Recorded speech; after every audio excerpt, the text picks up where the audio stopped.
Good morning friend. Chem quest academy में आपका स्वागत है। अब हम स्टडी करेंगे प्रोटीन रीनेचुरेशन के बारे में। प्रोटीन रीनेचुरेशन क्या होता है दोस्तों? इसके पहले हम लोगों ने पढ़ लिया है प्रोटीन डीनेचुरेशन। अब ध्यान दो, हमने आपको बताया था कि अगर जो क्या होता है, डीनेचुरेशन एक प्रोसेस होता है जिसमें प्रोटीन की थ्री डायमेंशनल जो स्ट्रक्चर थी वह क्या हुई थी, वह चेंज हो गई थी। वह क्या हुई थी, चेंज हो गई। तो यह टू डायमेंशनल या तो क्या होगा, बताया था कि प्राइमरी स्ट्रक्चर को यह क्या करती थी, मेंटेन करती थी। प्राइमरी स्ट्रक्चर को मेंटेन करती थी। आप ध्यान दीजिए, ये जो प्राइमरी स्ट्रक्चर है ये प्रोटीन का, अगर यह किसी माध्यम से अगर यह क्या करे, अपने अगेन जो क्या करे, जो पहले की स्ट्रक्चर थी मतलब थ्री डायमेंशनल स्ट्रक्चर को अगर यह अचीव कर ले, मतलब प्राप्त कर ले, तो ये प्रोसेस क्या होता है, रीनेचुरेशन।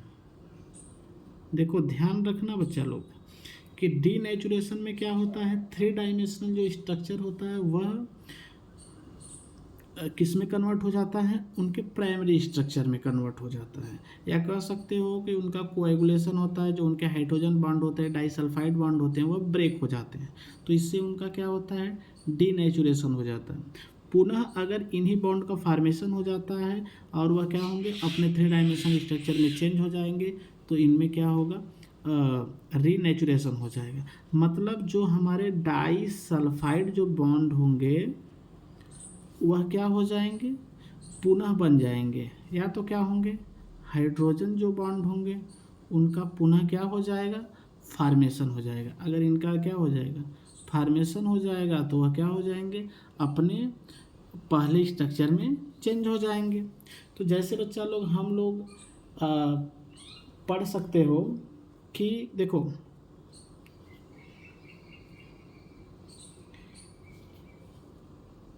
जैसे हम लोग इसके प्राइमरी स्ट्रक्चर को अभी बनाए थे, तो देखो इस तरह से हम लोग बनाए हैं ना।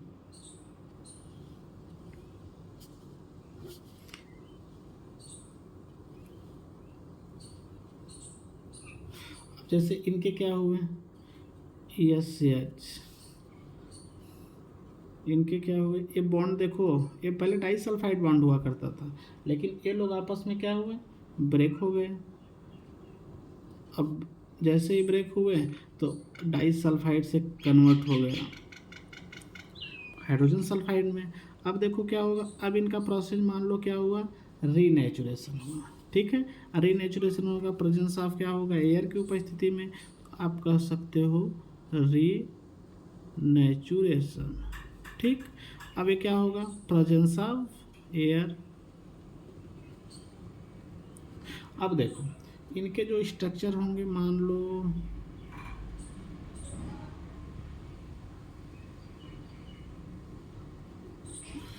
इस तरह से हमने इनके स्ट्रक्चर को बना दिया।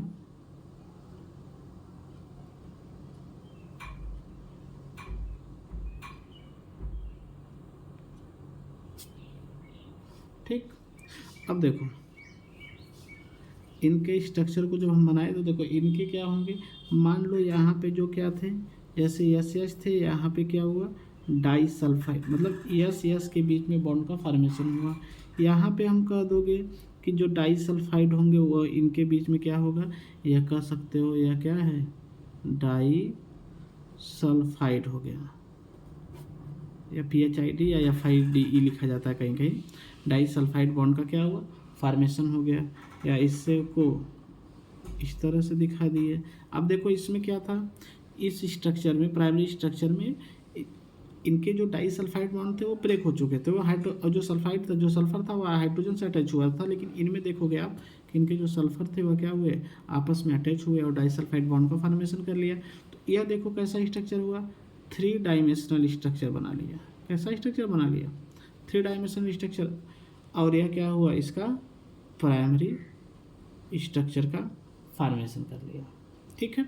तो यह प्रोसेस क्या होता है, रीनेचुरेशन होता है। अब हम जान लेंगे कि रीनेचुरेशन एक ऐसा प्रोसेस होता है जिनमें क्या होगा कि भाई जो स्ट्रक्चर होगा अपनी प्राइमरी स्ट्रक्चर को क्या कर लेगा, मेंटेन कर लेगा। ठीक। तो आगे बच्चा लोग हम लोग अब स्टडी करेंगे कि को एंजाइम्स क्या होता है एंड को फैक्टर। अब हम क्या पढ़ेंगे, को एंजाइम एंड को फैक्टर। देखिए अब हम स्टडी करेंगे को एंजाइम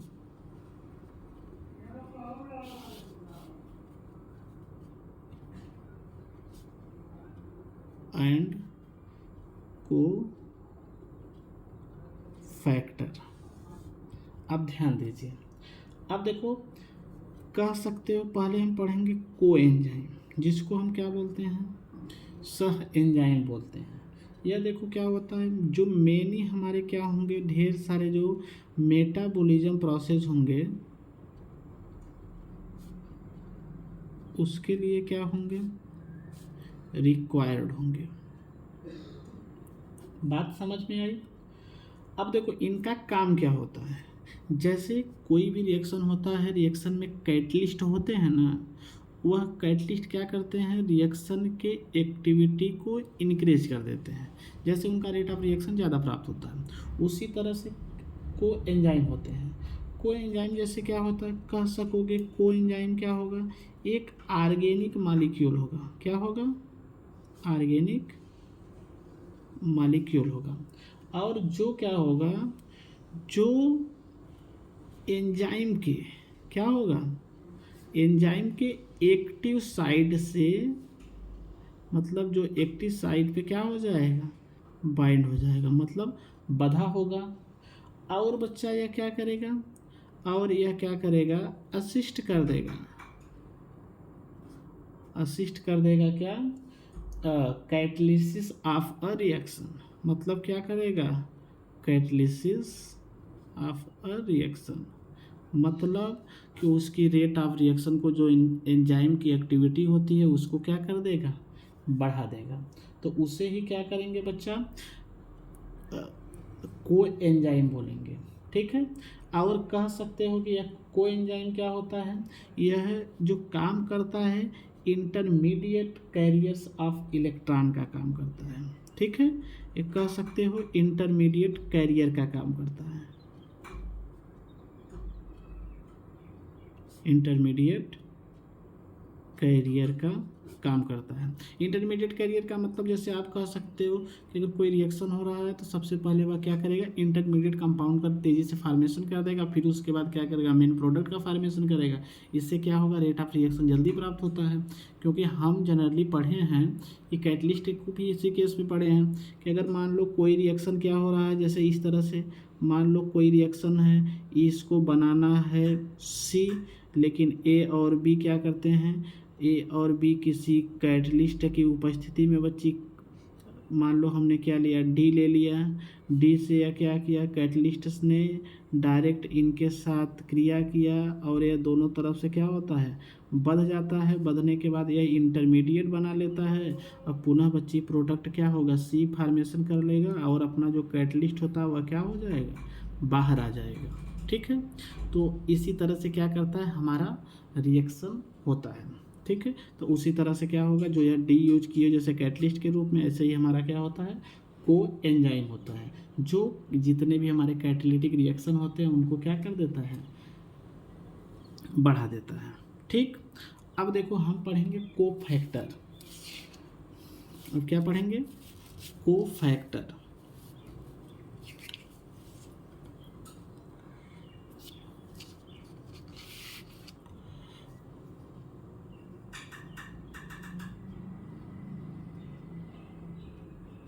अब को फैक्टर देखो क्या होगा, यह क्या होगा, यह कोई भी क्या होगा, नॉन प्रोटोनिक,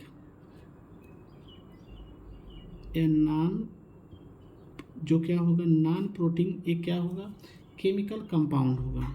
यह क्या होगा, नॉन प्रोटीन का केमिकल कंपाउंड होगा। या तो बच्चा आप कह सकते हो कि कोई भी मेटेलिक आयन होगा। ठीक है, जो क्या काम करेगा कि जो रोल करेगा जो या तो कह सकते हैं रिक्वायर्ड होगा किसी भी enzymes role as a catalyst. ठीक, आप समझो कि मतलब कोफैक्टर क्या होगा, एक कोई नॉन प्रोटीन केमिकल कंपाउंड होगा या तो मेटेलिक आयन कह सकते हो, जो रिक्वायर्ड होगा किसी भी एंजाइम्स के लिए, जो रोल करेगा एट कैटलिस्ट, मतलब कैटलिस्ट की तरह जो रोल करेगा वह हमारा क्या कहलाएगा, कोफैक्टर कहलाएगा। बात समझ में आई। यह क्या करेगा कि कोई भी हमारा मॉलिक्यूल होता है उसके क्या होगा, बायोलॉजिकल ट्रांसफ़र के लिए क्या होगा, एक इम्पॉर्टेंट रोल प्ले करेगा। ठीक है, तो देखो अब हम इनको क्या कर सकते हैं, डिवाइड कर, जैसे यह एक तरह का क्या होता है हमारा को एंजाइम की तरह होता है, तो हम कह सकते हैं कि जो को एंजाइम होगा वह दो तरह से होगा, एक बच्चा परमानेंटली होगा, एक क्या होगा जैसे टेम्पोररी हम कह सकते हो। ठीक है, तो जैसे अगर हम कह सकते हैं कि को फैक्टर भी क्या काम कर रहा है, कैटलिस्ट का काम कर रहा है, तो इसके जो टाइप्स होंगे वह क्या होंगे, को एंजाइम्स के प्रकार के हो सकते हैं। बात समझ आया। तो जैसे हम कह सकते हैं कि जो हमारा क्या होगा, को फैक्टर होगा वह क्या करेगा, किसी भी मॉलिक्यूल के बायोकेमिकल ट्रांसफॉर्मेशन के लिए क्या किया जाएगा, यूज किया जाएगा। तो जब कोफैक्टर को हम डिवाइड करेंगे तो भैया एक तो क्या होगा, मेटेलिक आयन हो जाएगा, लेकिन दूसरा जो हमारा क्या होगा, ऑर्गेनिक मॉलिक्यूल होगा। तो वह क्या होगा, ऑर्गेनिक मॉलिक्यूल जो होगा, अभी हमने क्या पढ़ा कि कुछ को एंजाइम्स होते हैं। तो जैसे अगर हम कह दें कि कोफैक्टर को अगर हम डिवाइड करेंगे तो एक हमारा क्या आएगा, इनऑर्गेनिक आएगा,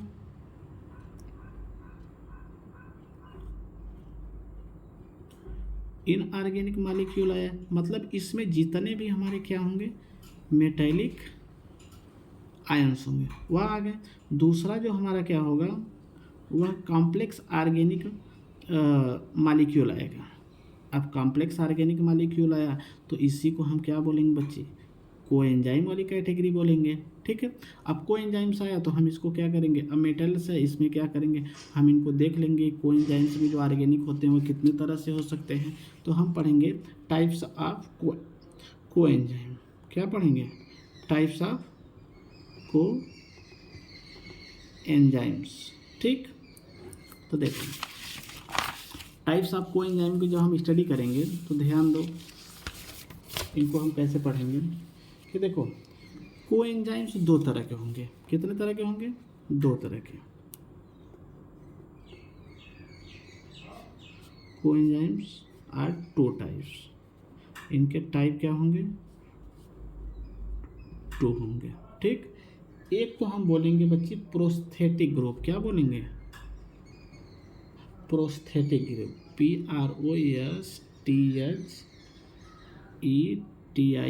PROSTHETIC, प्रोस्थेटिक ग्रुप। ठीक, और दूसरा जो होगा उसको हम बोलेंगे बच्चा को सबस्ट्रेट। देखो पहले समझो कि प्रोस्थेटिक ग्रुप क्या होता है। प्रोस्थेटिक ग्रुप को हम कह सकते हो कि जो क्या करेगा, प्रोटीन के साथ परमानेंटली बाइंड हो गया। जो प्रोस्थेटिक क्या होगा, यह परमानेंटली बाइंड होगा किसके साथ, विथ प्रोटीन। जो प्रोटीन की एक्टिव साइट होगा अगर उस पर क्या होगा, उसके साथ क्या होगा, परमानेंटली बाइंड होगा, तो उसको हम क्या बोलेंगे बच्चा, प्रोस्थेटिक ग्रुप बोलेंगे। ठीक है, अगर क्या होगा, एक होता दूसरा जो होता है हमारा, उसको हम बोलते हैं को सबस्ट्रेट। क्या बोलते हैं, को सबस्ट्रेट। अब को सबस्ट्रेट में क्या होगा, यह बच्ची क्या होगा, ट्रांजिएंटली बाउंड होगा। क्या होगा, जेंटली बाउंड होगा। मतलब कह सकते हो कि यह बच्चा जब जरूरत पड़ेगी तब यह क्या होगा, विथ प्रोटीन। ठीक है, यह जब जरूरत पड़ेगी तब वह क्या होगा, प्रोटीन के साथ बाउंड होगा। तो उसको बोलते हैं बच्चा क्या होगा, को सबस्ट्रेट कंपाउंड। अब देखो ये क्या होगा, अब आप कह सकते हो कि अब जब कोई भी एंजाइम का क्या करना पड़ेगा, कोई मेटाबॉलिज्म प्रोसेस अगर हो रहा है तो उसमें अगर क्या होगा, मतलब अगर रिक्वायर्ड के अनुसार कोई भी ऑर्गेनिक सब्सटेंस प्रोटीन के एक्टिव साइट से अटैच होता है तब तो उस तरह के हम क्या करेंगे, को एंजाइम को सबस्ट्रेट बोलेंगे। लेकिन अगर कोई भी क्या होता है कि मतलब ऑलरेडी को एंजाइम के साथ कोई ऑर्गेनिक सब्सटेंट अटैच होता है, मतलब प्रोटीन के साथ, जो क्या होगा प्रोटीन के एक्टिव साइट से जो उसकी गतिशीलता को मतलब रेट ऑफ रिएक्शन को इंक्रीज कर देता है, तो उसको हम क्या बोलेंगे, प्रोस्थेटिक ग्रुप बोलेंगे। और एक चीज़ और ध्यान रखिए, अगर कोई भी एंजाइम है, ठीक है, वह क्या है, इनएक्टिव है, क्या है, इनएक्टिव है, लेकिन अगर यह क्या है, with halogen sorry with cofactor, अगर वह कोफैक्टर के साथ है तो इस एंजाइम का नाम होता है एपो एंजाइम। क्या नाम होता है, एपो एंजाइम, ठीक है। अगर क्या होगा,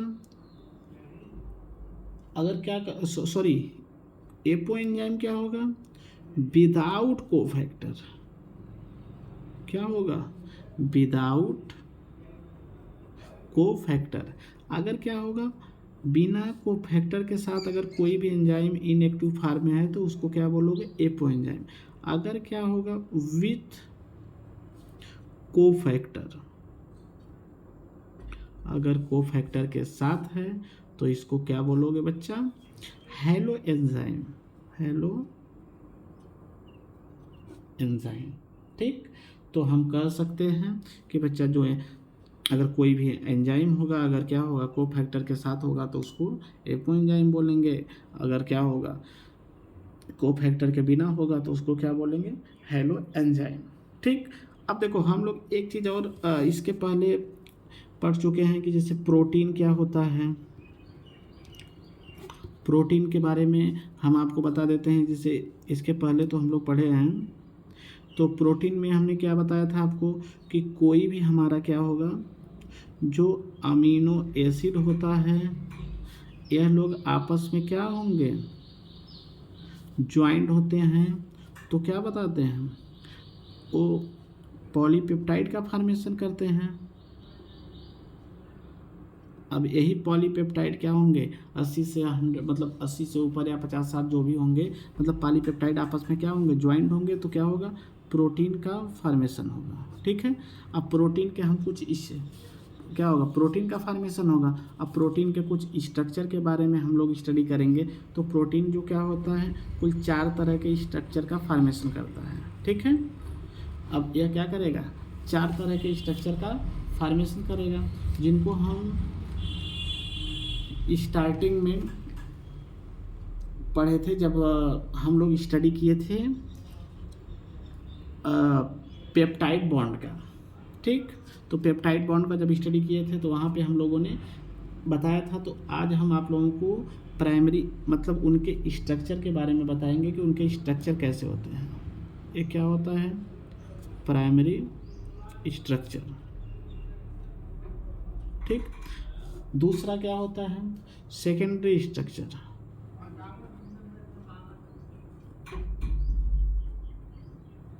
और थर्ड हमारा क्या होता है, टर्शियरी स्ट्रक्चर,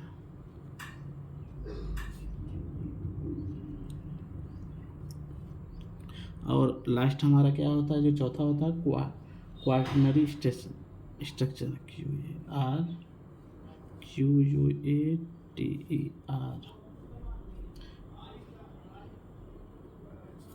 क्वाटरनरी स्ट्रक्चर। तो ध्यान दीजिए, तो अब हमने इसमें क्या बोला था, प्राइमरी स्ट्रक्चर में भाई क्या होगा कि अगर आपस में क्या होंगे, लीनियर फॉर्म में ज्वाइंट होंगे, तो इनको हम बोलेंगे कि अगर जो अमीनो एसिड होते हैं अगर वह लीनियर फॉर्म में ज्वाइंट होंगे तो उनको हम बोलेंगे प्राइमरी स्ट्रक्चर, ठीक है। अब सेकेंडरी स्ट्रक्चर में क्या होता है कि अगर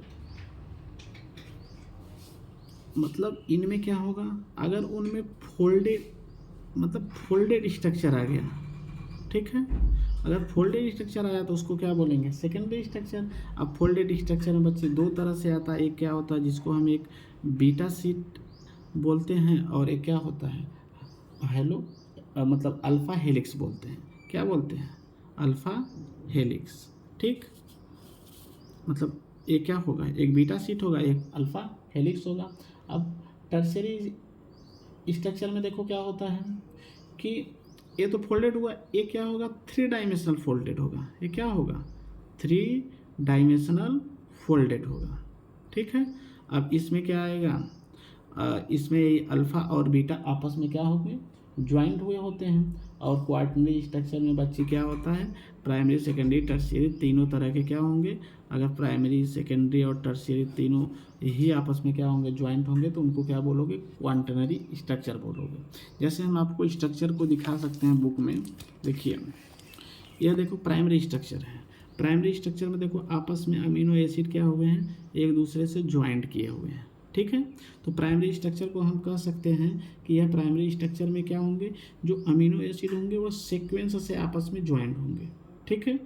और ये क्या करेंगे, पॉलीपेप्टाइड चेन का फॉर्मेशन करेंगे, ठीक।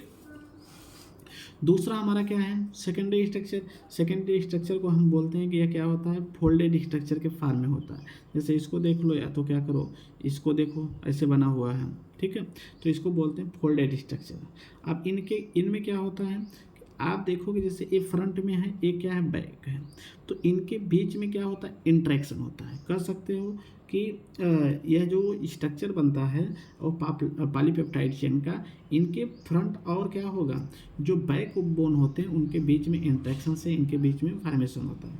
इनके दो मोस्ट कॉमन हमारे स्ट्रक्चर होते हैं, एक बीटा शीट स्ट्रक्चर होता है, एक अल्फ़ा हेलिक्स स्ट्रक्चर होता है, ठीक है।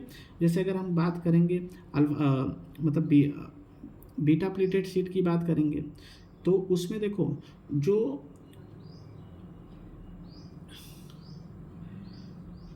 कह सकते हो कि जो इसमें क्या होगा, पॉलीपेप्टाइड का जो सेगमेंट होगा, मतलब वह एक सेगमेंट दूसरे के जैसे क्या होगा, एक एन ग्रुप से अटैच होगा, तो दूसरा क्या होगा, आर ग्रुप से जाके अटैच होगा।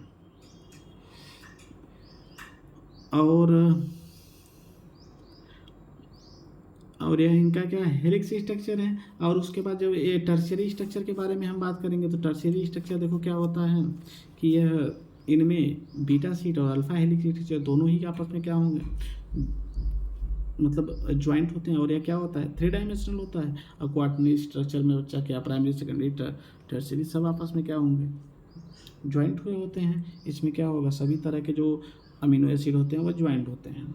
तो अगर ऐसे जनरली जानना है तो प्राइमरी स्ट्रक्चर के बारे में जानेंगे कि इसमें क्या होता है, प्राइमरी स्ट्रक्चर में सीक्वेंस में होते हैं, सेकेंडरी स्ट्रक्चर में फोल्डेड होते हैं, और टर्शियरी स्ट्रक्चर में थ्री डायमेंशन फोल्डेड स्ट्रक्चर होता है। और क्वांटनरी स्ट्रक्चर में भाई क्या होता है कि कंप्लीट प्रोटीन जो क्या होगा, प्राइमरी सेकेंडरी और टर्शियरी आपस में क्या होंगे, पॉलीपेप्टाइड चेन के द्वारा अटैच होंगे, ठीक है।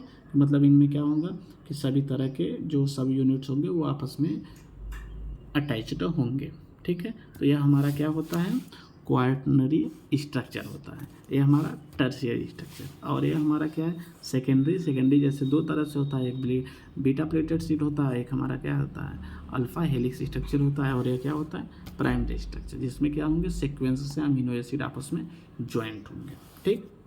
Thank you.